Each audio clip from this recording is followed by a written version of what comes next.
that takes you on a wild ride through movies that are gloriously unsettling, mind bendingly strange, and some that will make you even question reality itself. I'm your host, Hadley Thorne, and joining me are Alan Gamboa, the master of the macabre and weaver of chilling tales, Scott Baker, who's always armed with a scalpel of wit and a microscope of analysis, also known as the Sultan of Science Fiction and the decoder of dystopian dreamscapes, and finally, the king of the zombie apocalypse survival fiction genre, the champion of undead narratives, is the one, the only Rich Rasucci. And of course, I'm your guide, Hadley Thorne, founder of the Wyrdrealities Network, here to lead you through tonight's fantastical Weirdverse. These films will transport you, they may terrify you, but they will forever change you. So grab your Coke, your popcorn, and get those tinfoil hats, because it's about to get wonderfully weird.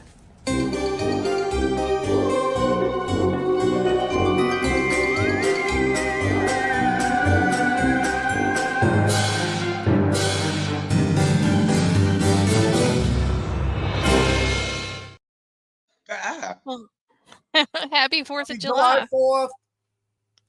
Hey, everybody got their fingers still? Yeah. Yeah. Oh, yeah. And remember, treason Finger is the check. reason for the season. Yes, it is. Yes, it is. Happy Bradley, 4th, where did everybody. you get the introductory music? Because I just read the last 8 seconds. I think they run that same music on Creature Features. It was some that I got the commercial license for. Oh, so maybe Creatures Features. That was back when I was trying to do things right. Before we went off the reservation. Just a little bit. Just a little bit. So how's everybody? Good. Hey, it was a good day. How was everyone else's day? I was telling Hadley earlier, I was going to go out. I was going to do a ton of writing. Came, 12:30. I sat down with Fred to play with him, and I woke up at 3:30. Then when I went outside, my sister's pit bull freaks out at fireworks. So I brought him out with me, and I sat with him trying to read a book for 2 hours with him sitting in my lap. So. Oh, wow. Yes. What were you trying to read? This is a great book for anybody who's a fan of The Thing. The Thing, a history franchise by Phil Hoare. I'm learning stuff in that book I never knew, and I'm a Thing aficionado. It's a great book. Okay, just one thing. Can you hold up the book again? Just one thing. Yeah. I know, I wasn't going to say anything. Yes. A little higher. Yeah, what's that guy's last name? Phil Hoare. No, it isn't. I was trying to be nice. I was trying to be nice, Richard. I was trying to be nice. That's anyway, good. That's good. So, how about them Red Sox? Well, tonight, we had decided to kind of combine our annual 4th of July war movie antics with a tribute to Donald Sutherland. Right. And I just wanted to start off by saying that, we're really going to miss him. He was such a talent. Yeah. And I don't know if y'all realize, but his career spanned over 5 decades. Oh, yeah. Wow. He was 88 when he passed away. And he dabbled in every genre. I mean, he was in Buffy the Vampire Slayer, a couple of other horror movies I can't think of the name of. He was brilliant. Yeah, he was in a zombie movie. He was in the remake of what was it? The Americanized version of that. It was a Korean zombie movie where the kid was stuck in his house. I can't remember what it was called. I don't remember. Oh, Alone or something like that? You're Alone or something like that. I did not know there was an Americanized. Yeah. And I mean, plus there were so many other war movies that we didn't include him in. One of my favorite is the one with Michael Caine when they go to assassinate Churchill. Eye of the Needle? Or No, that was another good one. Oh, he was in that one though, right? He was in that one. He was the Nazi spy. Looking it up now. Where Eagle? Where Eagles Dare? No, he's not in Where Eagles Dare. Eagle has landed. Eagle has landed. Eagle has landed. That's it. Yes. That's right. The turkey. That's with Treat Williams. Yes. And Larry Hagman. Larry Yeah. Hagman. Wow, that's a name I haven't That's heard right. in a while. And he was Well, Mike. he was in Animal House. I think that's where probably the first movie I saw him in. Yes, he was the professor who showed his butt. Hey, Tina. Hey, Tina, Tony, and Mike. Tony. Happy 4th of July. Tony. Hi, Tony. Well, this was interesting. Like I said, I didn't get to watch The Dirty Dozen. I couldn't find it today. Today was my day to catch up and watch movies. I've been working all week on a website. But I got mashed down and I saw most of Kelly's Heroes, which also has Telly Savalas, who reminds me so much of Vin Diesel, or vice versa. And Clint Eastwood back in the day when Clint was young and spry. Yeah, that's a classic. The last thing I saw Sutherland in was The Lawman, Reeves Bass Reeves. He did good in that. Hey, and you know that's the thing about him is his career never wavered. You know, he always made a strong performance in whatever he was in. And you know how some actors, as they age, they kind of take a misstep and, you know, just happy to take anything. He just always had a solid performance in what he showed up in. Yeah. That Mr. Harrigan's Phone, I really enjoyed that role that he played in it. I don't remember that. You know, he was the best part of that because Yeah, then he after was. his character, after he dies, and then it just kind of, you know. But his role in that was really good. For that movie. That movie didn't do it for me. No, he did. No, but he did. He was always he always played, and he lifted everything else up. Yeah. And I think that's another thing that was just, you know, we're really gonna miss having a strong actor like him around because he really did lift a movie to another level, regardless. I mean, regardless of the subject matter. Yeah. Let's not forget. You know what's gonna be weird? Yeah. Well, you know what's gonna be weird is. Go ahead, Rich. I was just gonna say Kiefer Sutherland, another fantastic. Oh yes. Actor. Yeah. Son of Donald. Not quite the same as his dad. Different caliber. You're right, but he's got some good movies under his belt. Oh yeah. I like Kiefer Sutherland as an actor. You know. I mean, but what I was gonna say is. Oh, sorry. Go ahead. Let me just get this out real quick. Yeah, let me get it out. I wonder how many commercials we're gonna have in the nowadays in the near future with Donald Sutherland narrating them because he did a ton of commercials. Yeah, that's true. You heard his voice, so that's kind of gonna be eerie. Yeah, he had that distinctive voice to him. What I loved about him was he played such various characters convincingly. You know, I mean, Kelly's Heroes, he was the hippie tank driver. Dirty Dozen, he probably was the dumbest of all of the prisoners. You know, then you go over to Eye of the Needle and The Eagle Has Landed, where he's this brilliant Irish spy working for the Nazis. So yeah. Oh yeah. He was quite diverse. Yeah. He will be. He's a powerhouse. Yeah. Do we want to start on any of these movies? Pick a flick. Let me start. Kelly's Heroes. Go for it. All right. For anyone who has not seen it, shame. Kelly's Heroes is a comedy satirical war movie. Takes place shortly after Normandy. They're still in France. Kelly is a former lieutenant who was busted down to corporal because the intelligence was wrong. He stormed a hill, lost most of his men, and the commanders blamed him. His job at the beginning of the movie was to capture a German officer, bring them back to the Americans so they can interrogate them about the important stuff. Where are the whorehouses? Where are the best hotels? Where are the best beds and restaurants when they take this German town? The German officer is carrying gold bars. And Clint Eastwood, finds out that there's a town 30 miles away where there's $16 million in gold bars waiting. So after the battle, his unit is put on 3 days leave where I'm gone, where everybody is on R&R, and he talks to them and convinces them, since they're fighting and putting their lives on the line anyways, why not do it during their 3-day leave for $16 million? And they all agree. Then they run into Donald Sutherland, Oddball, perfect name.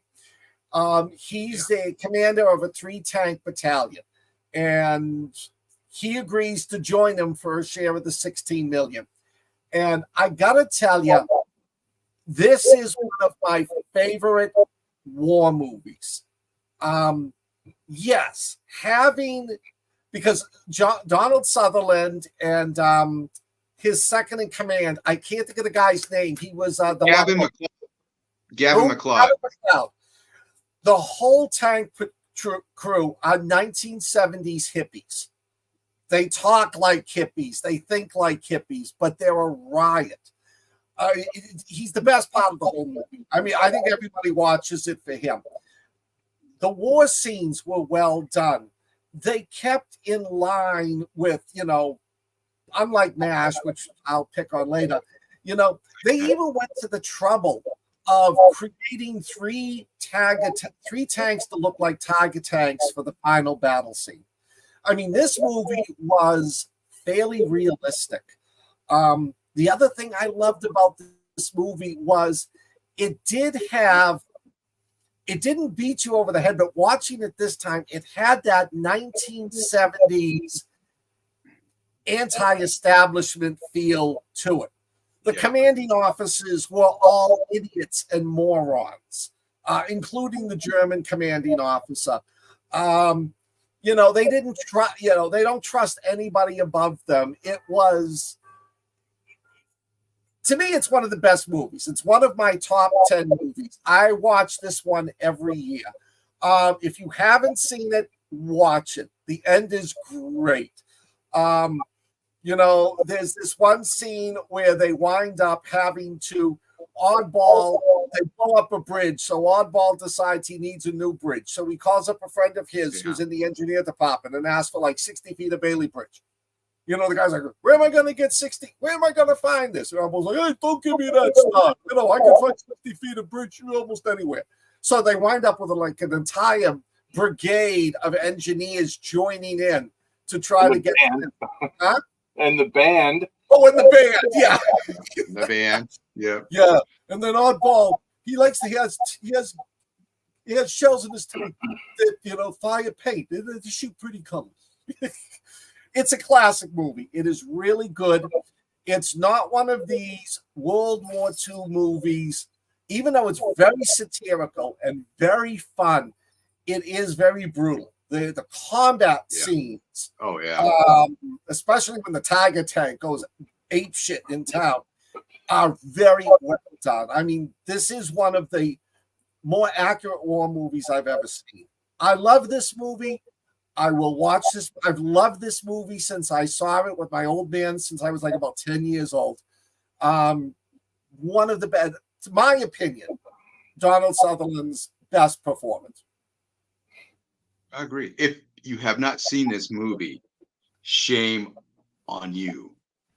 And like you said, Scott, it does have some moments like when the other corporal's pinned down in the minefield with there's like 3 or 4 guys. That scene in there is kind of, because you like that corporal, he's kind of like a level-headed dude between Clint Eastwood and Telly Savalas, his characters, because Telly Savalas just yelling the whole time. And poor Barbara. Babra. Yeah, this one had some great actor, Harry Dean Stanton. you know, as part of the platoon. Lynn That Lesser. was Harry Dean Stanton? I thought he looked Harry, familiar. yeah, that was Harry Dean. He was in with the cowboy guy, right? In the half track. Yeah. And then as the supply guy, Lynn Lesser, he played Jerry Seinfeld's uncle, you know, the one that gets painted the eyebrows on him and the doctor's like, why are you looking at me ugly? Oh, I mean, that guy. Yes. Yeah. And if you watch Tour of Duty, he's in the last episode of it, talking to the Hispanic guy that gets back to the States. I can't remember his name.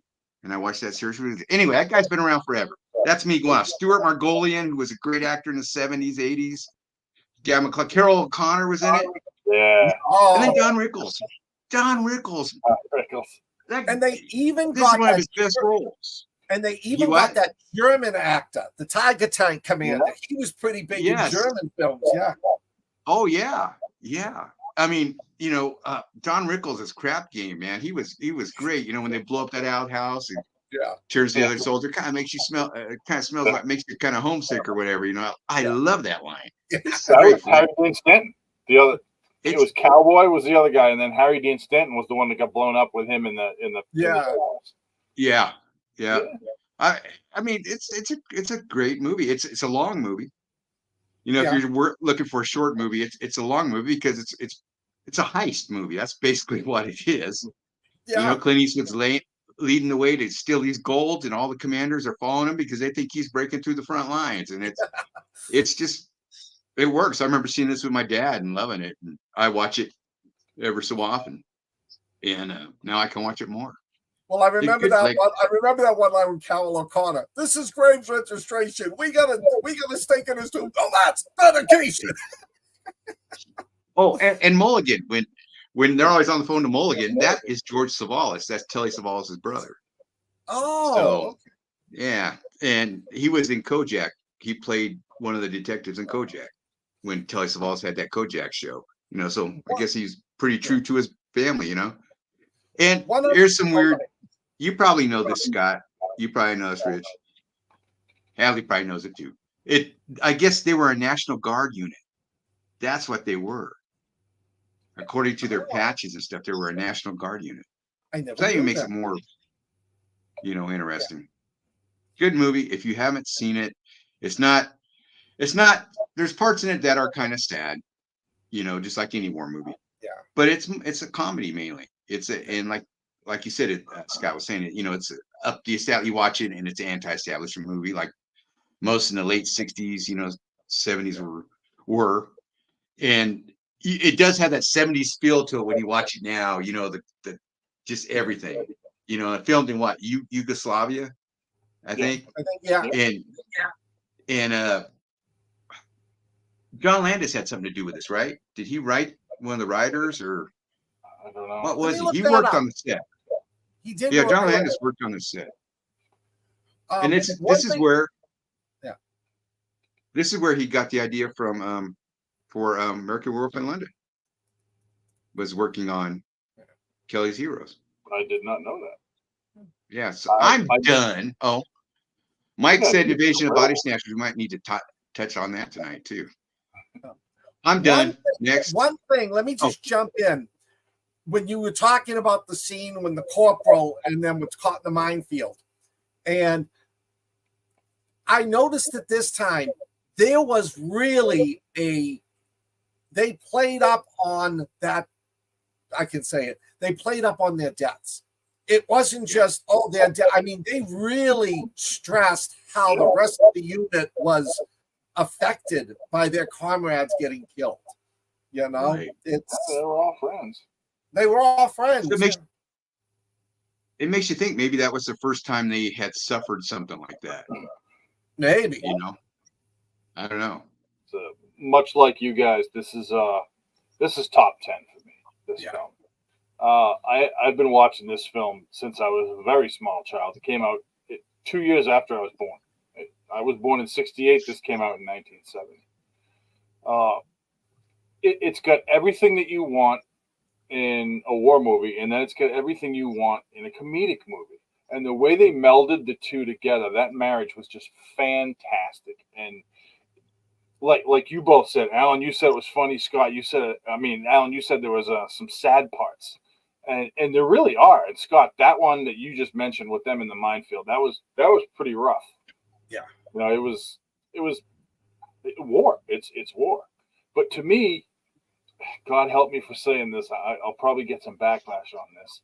But for me, the best part of this movie is Carroll O'Connor. He is just so goddamn funny. Everything he says is hilarious. I love the action scenes. I love Oddball being hilarious. Of course, Don Rickles is one of the funniest guys that ever lived.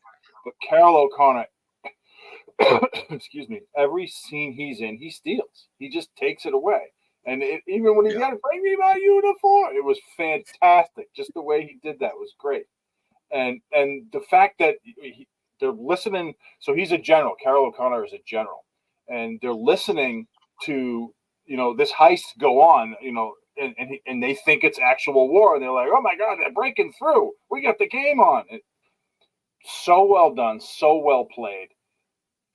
This is why it's one of my top 10 for me. I think this is my third favorite movie of all time. I will watch this again this year. I've seen this movie probably 20 times in my life. I absolutely love it. And like you said, Alan, this was a movie that I saw with my dad over and over again. So, sentimental value. I love Carroll O'Connor's last line in the movie when they're all calling to goal, to goal. He goes, "The goal! He isn't even in this damn war." Wow, what a slap. Well, Clint Eastwood's the headliner, but his character is not, like Donald Sutherland, bam, outshines him. Carroll O'Connor, bam.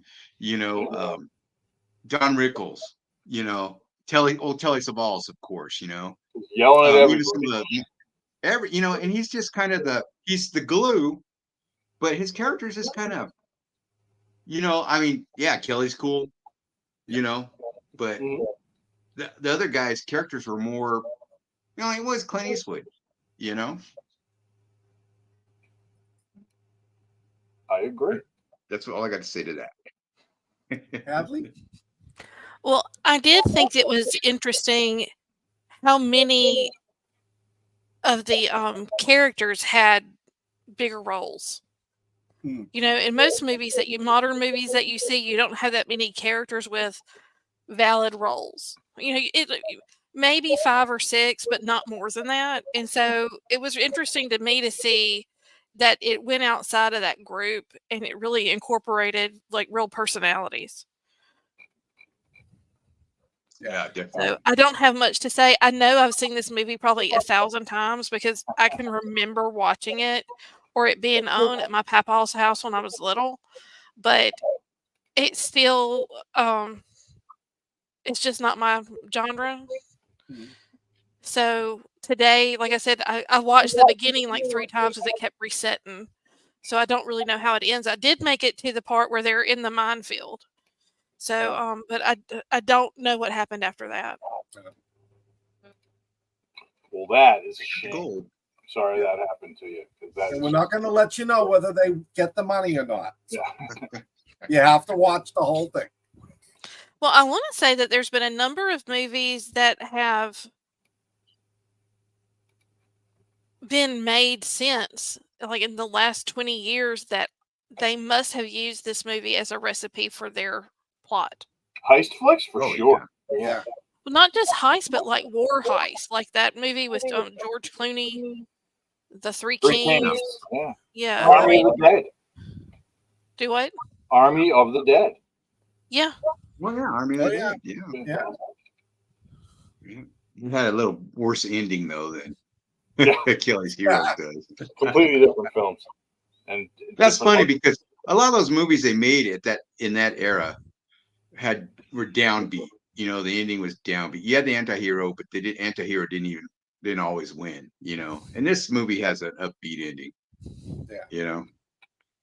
It's a good movie. It's just, if you're gonna pick one more movie to see, this is probably it in my book. That the Bridget Remagen, I mean. Oh, see, I can't stand that one. This, for war movies, Private Ryan aside, this is neck to neck with where Eagles stand.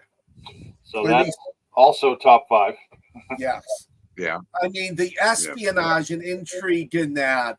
You know, I'm like halfway through the movie, like I have no effing clue what's going on. Broadsword calling boy. So what are we gonna rate this? 5. Boss? I can't. I would say a 3 because I saw half of it. Yeah. Maybe the other 2 were on the other half. I think that we should step in for Hadley and give it a 5 from her, so that we can give it an equal 20. Because you know what? I'll give it a 6. So we'll give it a 21. It'll be our best rated movie in a long time. Yeah. Yes. Well deserved. Well deserved. So the boss watched MASH, right? Didn't you say you watched MASH, Hadley? Yes. Well, report. You go. I don't think that I'm the person to do that, since again I had problems with the resetting. Oh, okay. Well, Alan, you want to do MASH or Dirty Dozen? I don't care. I'll do the other one. I'll do MASH, I guess. Okay. MASH is pretty simple. Everybody knows MASH. I mean, the TV series really, brought it to life. Mm-hmm. I remember as a kid, this came out. It was on HBO and had that poster with the 2 shapely ladies' legs in the peace sign and with the helmet on and everything. And so it piqued my interest as a preteen. It was like, well, what is this? And it was pretty raunchy as a kid. I was able to sneak into my uncle's HBO and watch it, and that was pretty raunchy. But it's still raunchy, but not as raunchy as I remembered it, because I guess there's been a lot since then.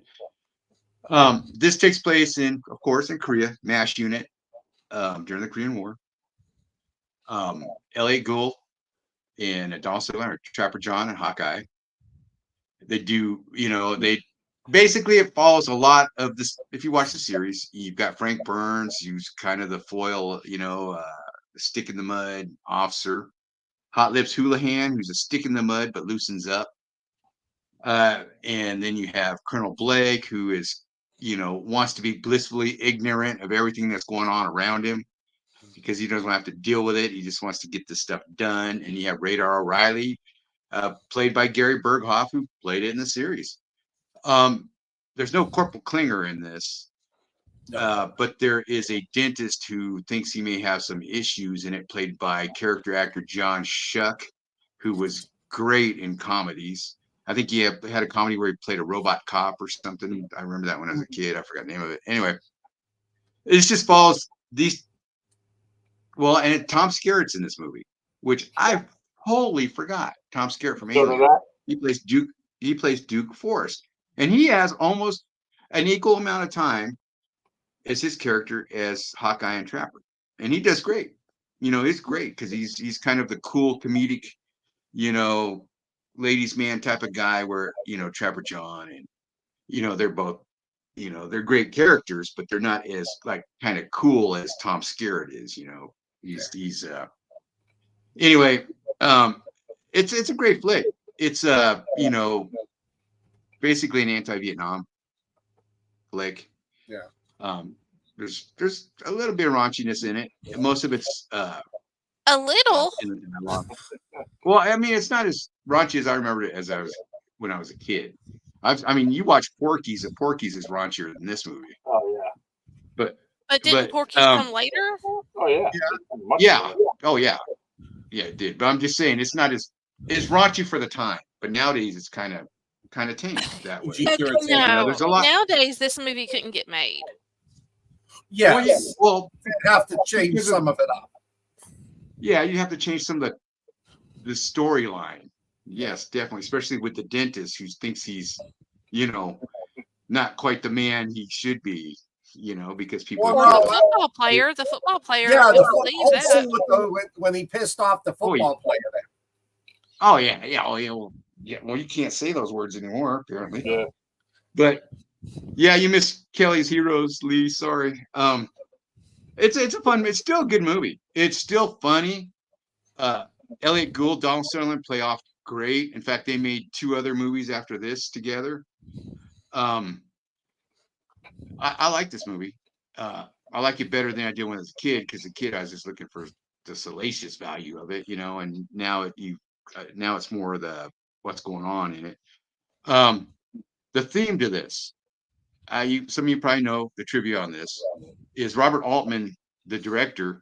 His 14-year-old son wrote the theme song because they couldn't get one together, and they thought it was awful.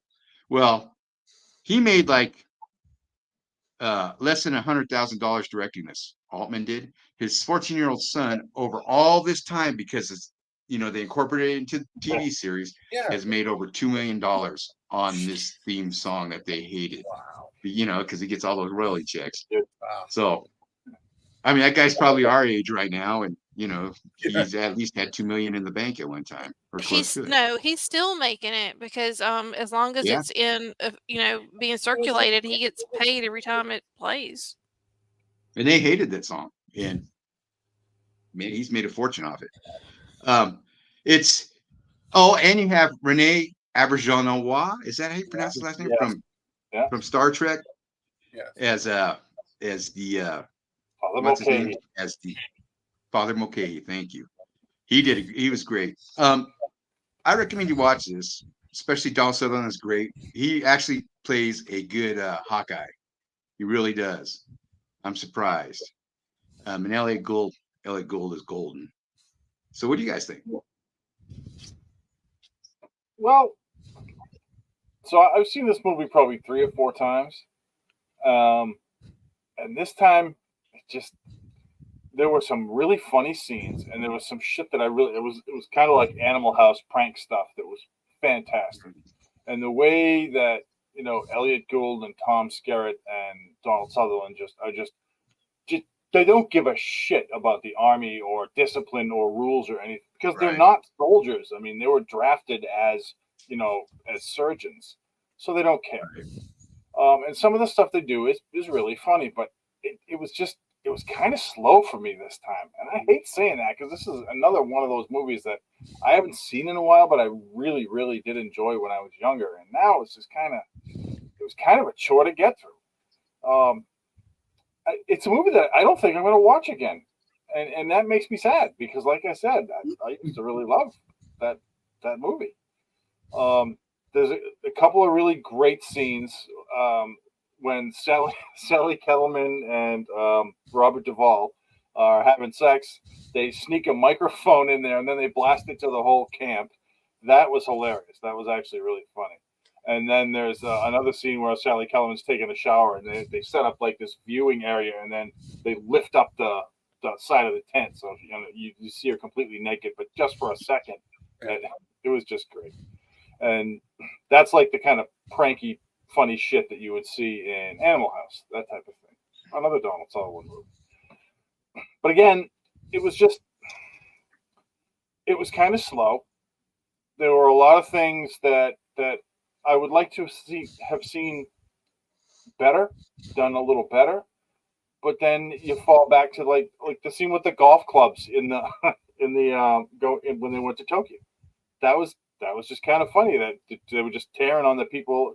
They put there was a little baby that needed some surgery, and it was a Japanese American baby, and because it wasn't a military child, the commander of the unit wasn't going to let it happen, so they gassed him and knocked him out, and they gassed the commander, did the surgery. So, I mean, that was pretty cool the way they did that. And there was a lot of that throughout the movie. They just wanted to be surgeons. They didn't care about the military or the army. But again, like I said, it was kind of a chore to get through. I'll leave it there. I don't want to crap on this movie. What about you guys? I will. Can I go? Yeah, go ahead. Didn't sound too thrilled. All right, let me say it up front. I've never seen this movie. I grew up with MASH, the TV series. So to me, Frank Burns is Larry Linville, everybody's from there. I watched this movie with high hopes and hated this movie. It was one of the worst I've seen in a long time. Now, granted, a lot of it is because I'm comparing the characters in this movie to the TV series. I'm sure if I'd seen this movie first, I probably wouldn't have liked the TV characters. But it was MASH, the TV series, was set in the 1950s in Korea and had that feel to it, even though there was social crime. This didn't feel like a 1950s Korea movie. This felt like it was taking place in Vietnam. They all looked like 1970s. They acted like 1970s. You know, the whole football team is smoking pot, and it's like, yeah, that wasn't a big thing in the 1950s.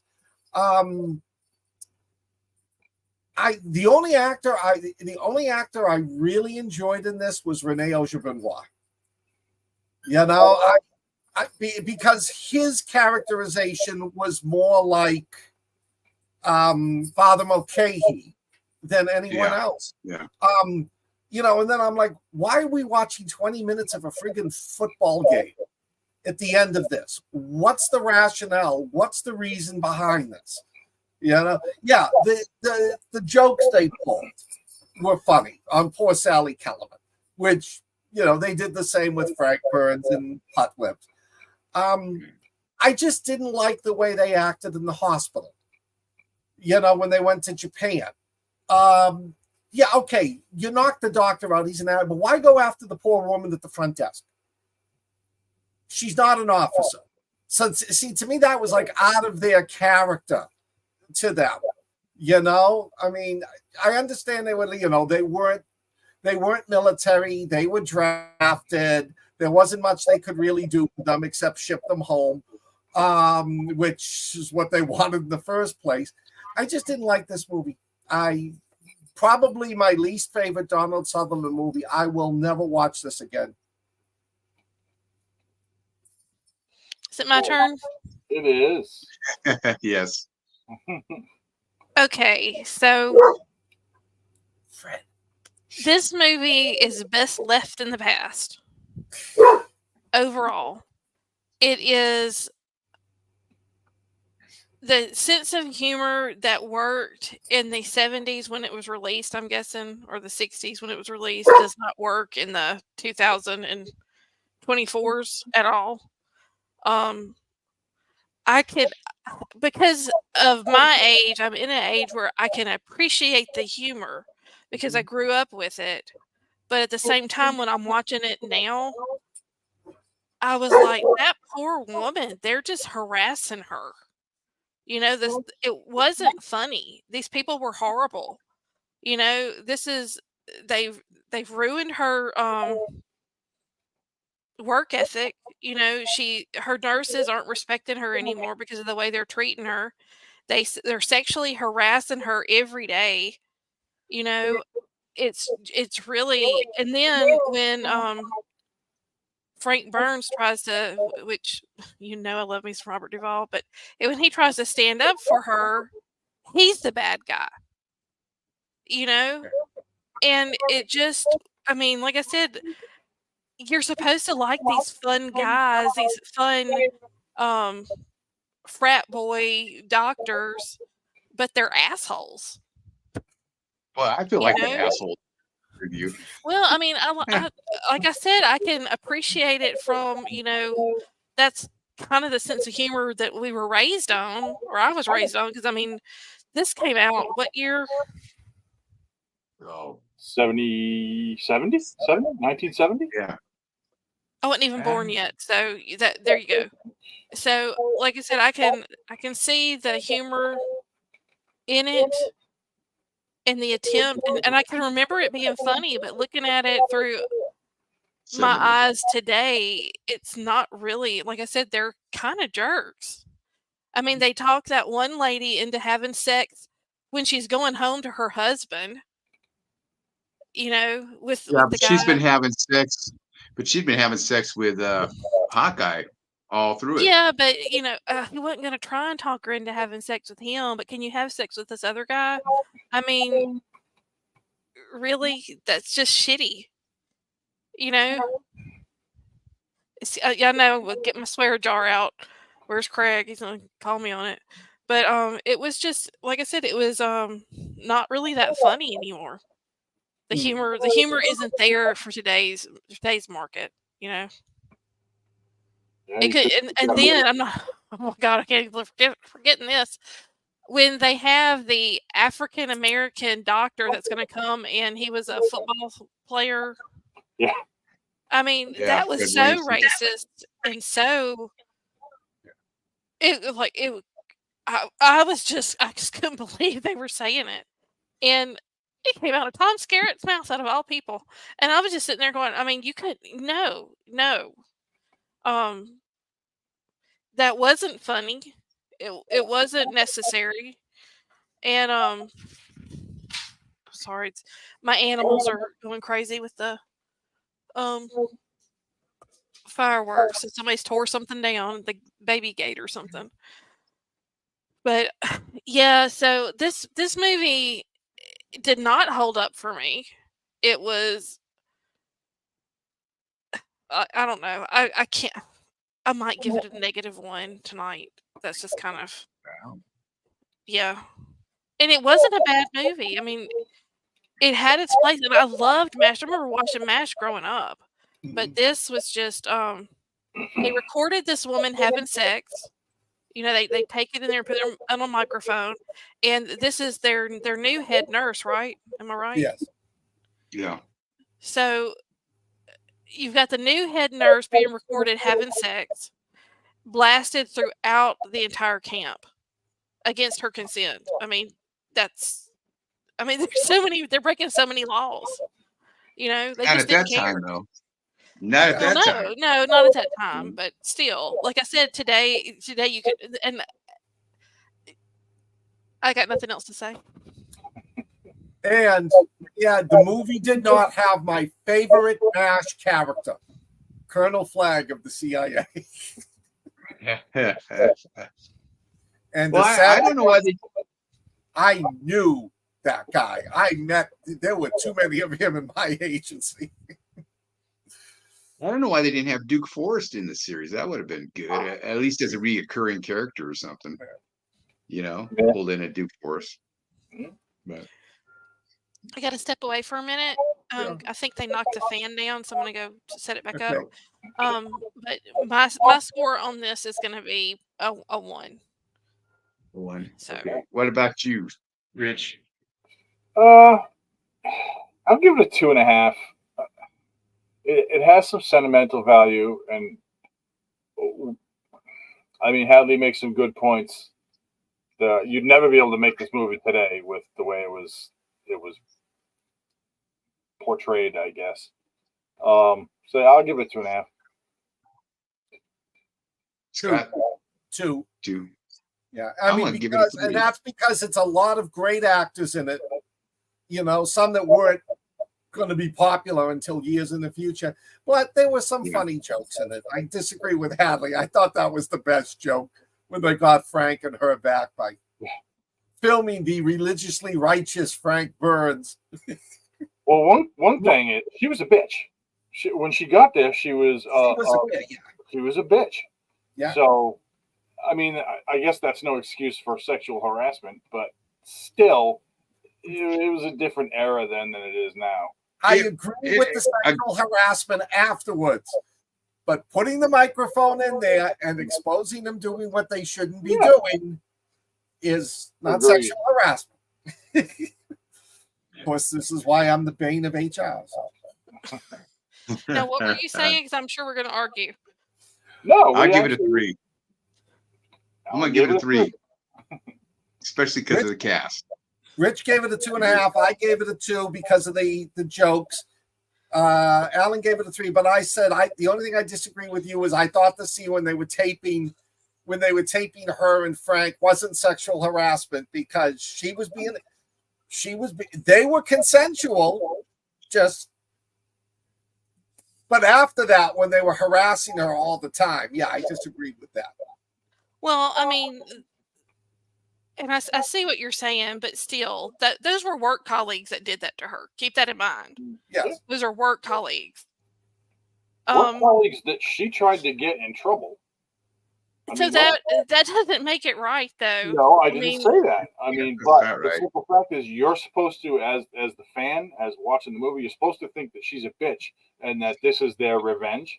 To me, yeah, it was a little much, but again, back then, no, it was completely different. I mean, and again, no excuse. What's that? You're right. It couldn't get made. It couldn't get made just because of all this, stuff that. I mean, look at Animal House, all those movies. You could never make them exactly like they were made. You'd have to. It would be more like Delta House on ABC, the series that ran for like 2 episodes or whatever. You couldn't get away with all this. I'm not get away. You couldn't do what you have. And this goes for a shit ton of movies that were made in the 70s. Yeah. And 60s. It just, that was an era. 70s movies are a whole different cat. They're just. Well, because you're still dealing with the civil rights stuff. It just happened. And the women's rights stuff. I mean, women didn't have rights that long at that point. But it's very heavy toxic masculinity, and that's not how I mean. Like it could have been just as funny to do other things to her, probably more funny, more fun than the sex stuff. But the sex stuff was it just makes, and again, I know this is not the format for this, but it makes men look wrong. It makes men look bad. It really did paint a very bad picture for men. In the 70s, they wanted to go for as much salaciousness as they could in a lot of movies. Yeah.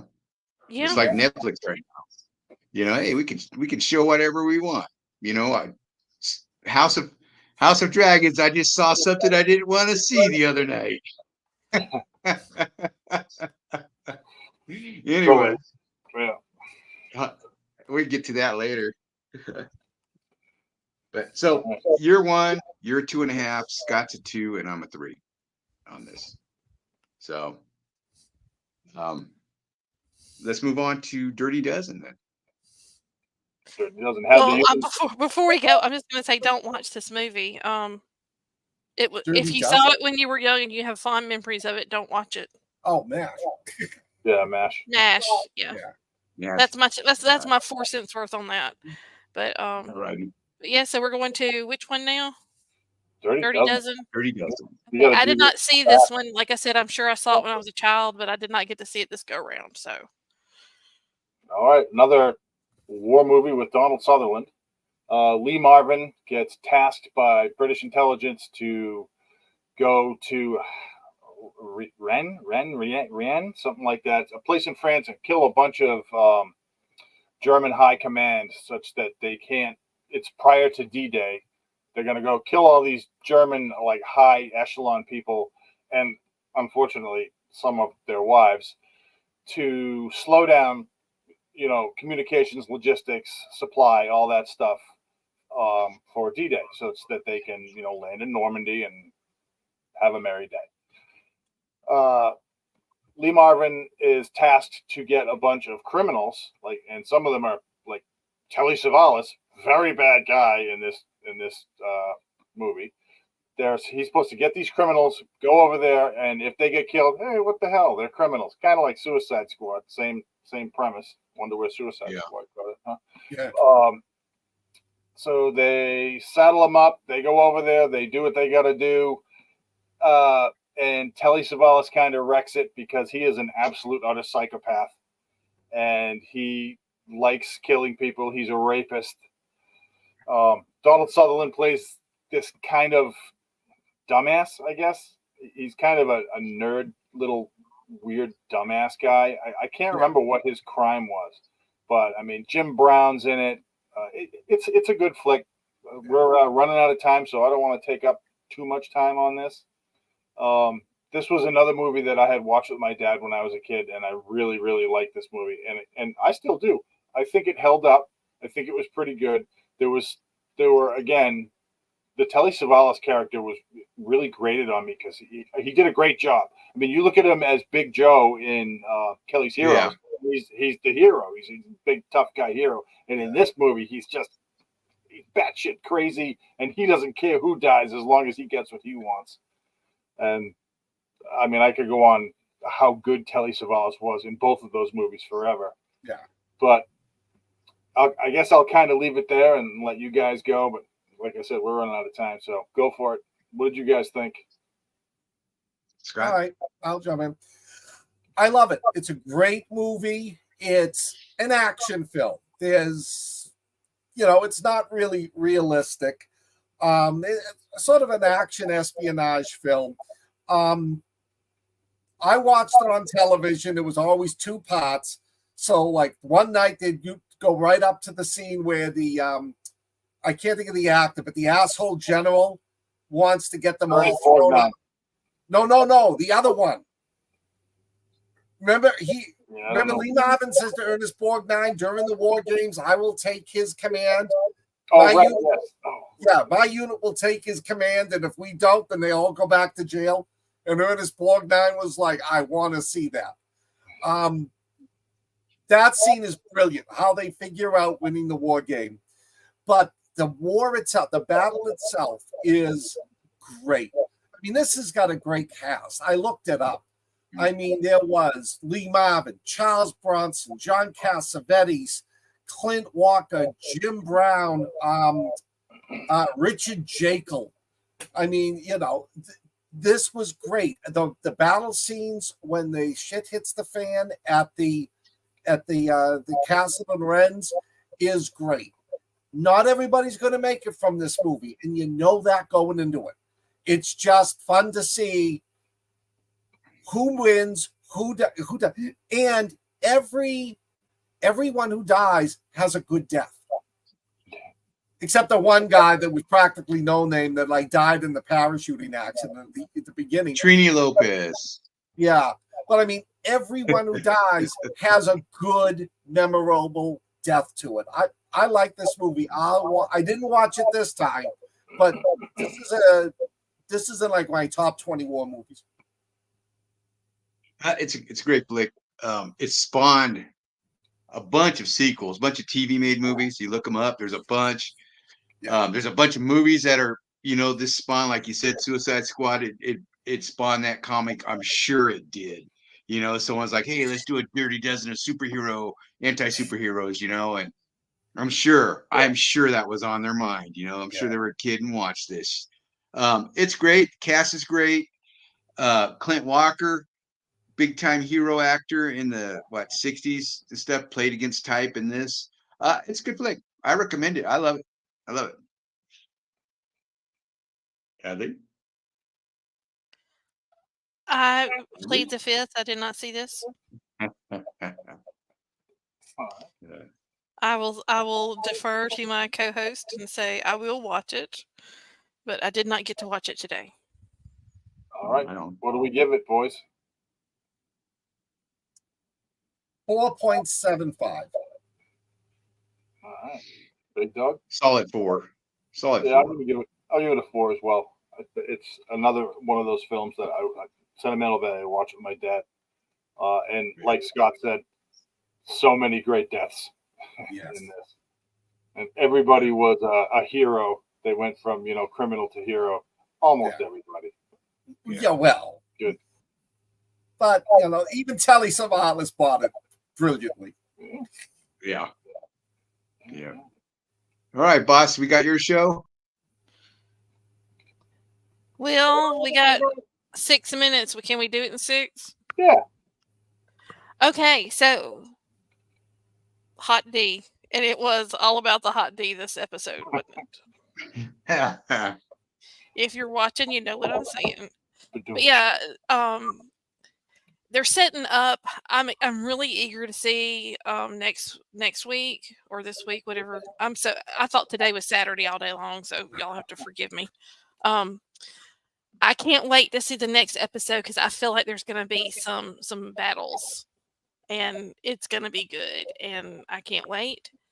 This episode had the big scene with Rhaenyra going to the Sept to meet with Alicent, which I'm eager to hear what you guys thought. Are y'all? I mean, I know Scott probably hadn't watched, but I know that Rich and you are, Alan. So, what do y'all think? House of the Dragon Lee. Sorry. I think it's great. I think it's more Game of Thrones, and the way they've done it they put a spotlight on intrigue, and the intrigue is just it can be really sad, that the things that happen, because a lot of it is a misunderstanding, but the only problem is the misunderstanding leads to deaths of major family members, not necessarily major characters, and it just spurs hatred and war and dissent, and it's tough. Special effects are pretty good. The way they do, great blood. There was definitely some full frontal male nudity in this one. Yeah, I'll leave it there. Well, yeah, I'm really interested to see where it's going. Like I said, the people who are developing this story really know how to set up characters, and I think that's really important. But it doesn't have the magic I think that Game of Thrones did in the beginning, but it really is very different, and it's all good. But I don't know. I was very curious to see what y'all thought about Damon's hallucination or dream or what was going on there. Alan? Oh yeah, she said he was going to die there. Mm-hmm. That was interesting. More interesting than seeing One Eye's One Eye. But I don't know. I mean, it's going to be bloody, and according to Game of Thrones, that was the end of the Targaryens. This war, they were all but extinct. And wiped them out pretty good. Yeah. So the one thing about this show is that it doesn't have the wide swath of characters. You know what I mean? That are like central characters. You've got I think that the castles or they seem to be like characters this time. Yeah, they are. I just miss a good guy. There's no real good guy. You had Jon Snow, who was a definite good guy. That's just one I'm pulling out. There were others too, but there's no clear good guy. I mean, Rhaenyra, she's level-headed, but she's not really that good guy. And Damon's a bad guy, totally a bad guy. But you like his character. Yeah. But I want a good guy to come out of this, and I thought Christian Cole at the beginning, at the very first, part of the beginning, was going to be that guy. No. I think they did that to us on purpose. That guy's never that guy. That guy is never that guy. Nope. I thought at the beginning, though, Hadley. I thought at the very beginning, he's going to be that's the guy. Nope. He's an asshole. He's worse. He gets worse every episode. Yeah, he does. He's just. Well, he did save that little group. Yeah. Saved his own ass. What do you mean? Well, he can't fight the dragon. Well, I like how his old men don't respect him. He comes down the stairs and they're sitting there, and then they look at him and they're like, okay. Those are the new King's Guard that appointed by the king. Yeah. The king is just I don't even know. Yeah. I feel bad for him because I feel like, he didn't really have his parents love him like they needed to. But He oh could have my been a God, good guy. I mean, he's making some bad choices for sure. Yeah. I wonder if One Eye's going to kill him. I really do. After he humiliated him, I wonder. Yeah. He's not a kid you want to piss off. Yeah. I'm going to say that. Yeah. And he's an interesting character. I think that I don't know what to call. I can't think of his name. One Eye Eamon. is Eamon? Yeah, Eamon. Eamon? Yeah, that's right. They all start with A and sound kind of like. But he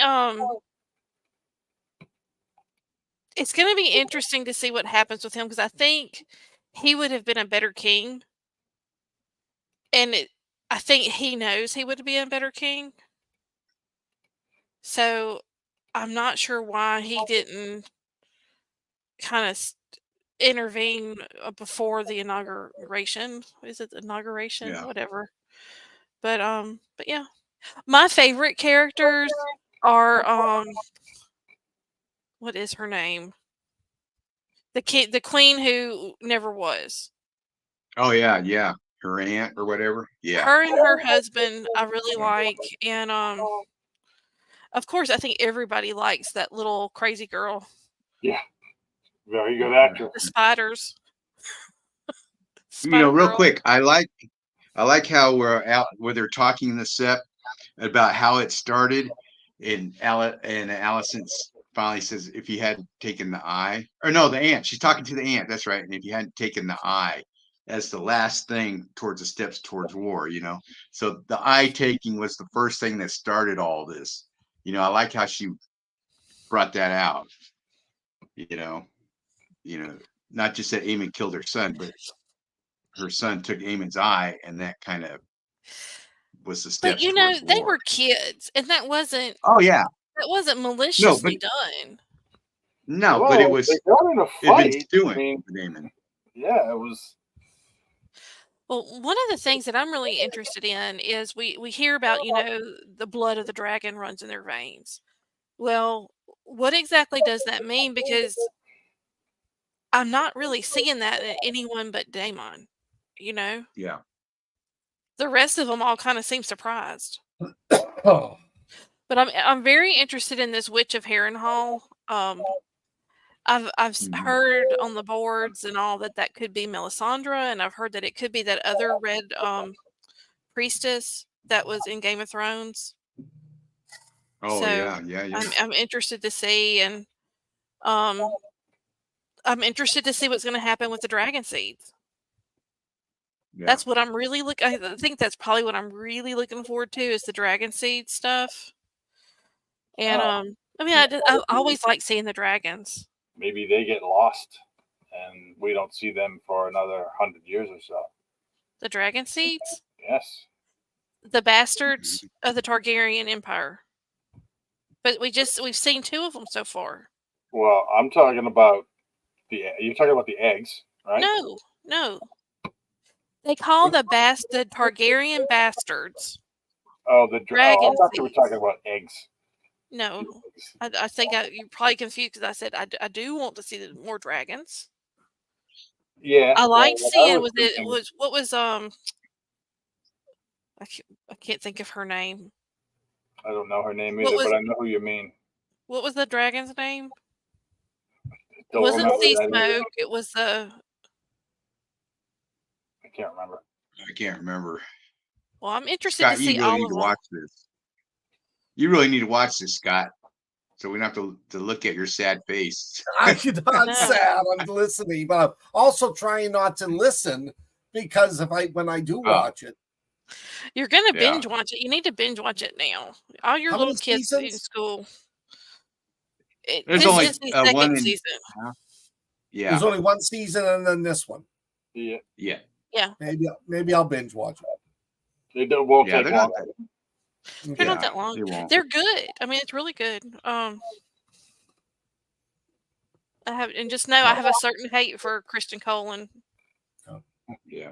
That, You said the dragon's name was Puff. It's not Puff. Puff. And we don't know what Scott's petting down there. Oh. Michonne. We don't know what Scott's stroking. Well, I mean, it is hot tea, you know. Yeah, that's right. All right, kids. Well, that's going to do it for this week. I hope everybody had a very happy and safe 4th of July and that y'all have tomorrow off and that you get to have a long weekend and you're doing fun stuff with your family and friends. And if you are, be safe and know, I'm not sure if Weird Awakenings is or isn't going on Beyond Live tomorrow, but I do know that Sunday we have a new show that's coming out at 6 on Sunday Central Time, and it will be called Unlocking the Mind, a journey with hypnosis. So that should be very interesting. I'm very interested. Sherry Crook Turner is going to lead that, and her 2 recent graduates are joining her, and there's some pretty awesome people, and they should have some great insights. So if that's your thing, I will see you there. And remember, hit that like button. Tony, Yes. you have a great weekend. All y'all have a great weekend. Y'all be sure Hit and that like subscribe button. to our Helps us. YouTube channel. That's very important. We're almost at 500, and we'll be able to do great things when we get 500. So, And if anybody in the area is bored on Sunday, New England Comic Con is doing a one-day collectibles extravaganza. There's going to be a ton of artists and writers and comic book authors there, including me. It's at the Boxborough Regency in Boxborough, Mass. from 10 to 4. awesome. Nice. Y'all go see Scott, buy books. Yes, buy lots of Oh, I books. saw you. Is that what the one I went to? That's the one you went to, yeah, but that was the long weekend one. The guy just decided to do it for a day, so. All right. Well, keep your pets safe, people. See you, Tina. Yes. Good night, See everybody. you, Tina. Good night, Stay weird. everybody. Happy 4th. Stay free.